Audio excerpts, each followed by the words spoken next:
കർമ്മഫലം എന്നത് അദൃശ്യ ശക്തിയുടെ ശിക്ഷയാണെന്നാണ് പലരുടെയും വിചാരം.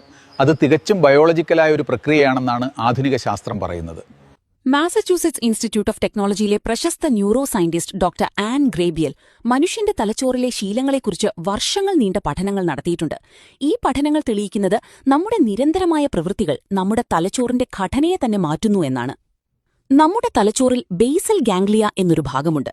നമ്മൾ ഒരു കാര്യം ആദ്യമായി ചെയ്യുമ്പോൾ തലച്ചോറിലെ കോശങ്ങൾ തമ്മിൽ പുതിയൊരു ബന്ധമുണ്ടാകുന്നു. ദേഷ്യപ്പെടുക, ശാന്തമായിരിക്കുക, അല്ലെങ്കിൽ ഒരു പ്രത്യേക ചിന്ത ആവർത്തിക്കുക തുടങ്ങി എന്തുതന്നെയായാലും ഓരോ തവണ അത് ആവർത്തിക്കുമ്പോഴും തലച്ചോറിലെ ഈ പാതകൾ കൂടുതൽ കരുത്തുറ്റതാകുന്നു. ഇതിനെ ന്യൂറോ സയൻസിൽ സിനാപ്റ്റിക് റീഇൻഫോഴ്സ്മെന്റ് എന്ന് വിളിക്കും. ഒടുവിൽ ഈ ശീലങ്ങൾ നമ്മൾ അറിയാതെ തന്നെ ഒരു ഓട്ടോ പൈലറ്റ് മോഡിൽ നമ്മെ നിയന്ത്രിക്കാൻ തുടങ്ങും.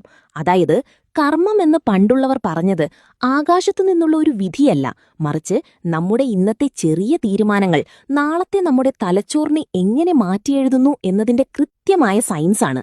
നാം നിരന്തരം സ്ട്രെസ് അനുഭവിക്കുന്ന ഒരാളാണെങ്കിൽ നാളെ ഒരു ചെറിയ പ്രശ്നം വരുമ്പോൾ പോലും തലച്ചോർ ആദ്യം തെരഞ്ഞെടുക്കുന്നത് സ്ട്രെസ് എന്ന വികാരത്തെ തന്നെയായിരിക്കും.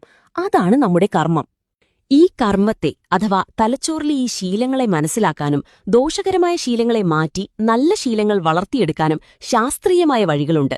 ഇതിന് ഏറ്റവും മികച്ച ഒരു വഴികാട്ടിയാണ് ജെയിംസ് ക്ലിയർ എഴുതിയ അറ്റോമിക് ഹാബിറ്റ്സ് എന്ന പ്രശസ്തമായ പുസ്തകം. നമ്മുടെ തലച്ചോറിലെ ഈ ഹാബിറ്റ് ലൂപ്പുകളെ എങ്ങനെ നമുക്ക് അനുകൂലമായി മാറ്റിയെഴുതാം എന്ന് ലളിതമായി ഇതിൽ വിശദീകരിക്കുന്നുണ്ട്. ഓർക്കുക, നാളത്തെ നിങ്ങളുടെ മാനസികാവസ്ഥ തീരുമാനിക്കുന്നത് ഇന്നത്തെ നിങ്ങളുടെ ചെറിയ തീരുമാനങ്ങളാണ്. ഓരോ തവണ നിങ്ങൾ ബോധപൂർവം ഒരു നല്ല ശീലം തെരഞ്ഞെടുക്കുമ്പോഴും നിങ്ങൾ തലച്ചോറിലെ പഴയ പാതകളെ മായ്ച്ചു കളയുകയും പുതിയതൊന്ന് നിർമ്മിക്കുകയുമാണ്. ശാസ്ത്രത്തിന്റെ ഭാഷയിൽ പറഞ്ഞാൽ നിങ്ങൾ നിങ്ങളുടെ തന്നെ കർമ്മത്തെ തിരുത്തിയെഴുതുകയാണ്.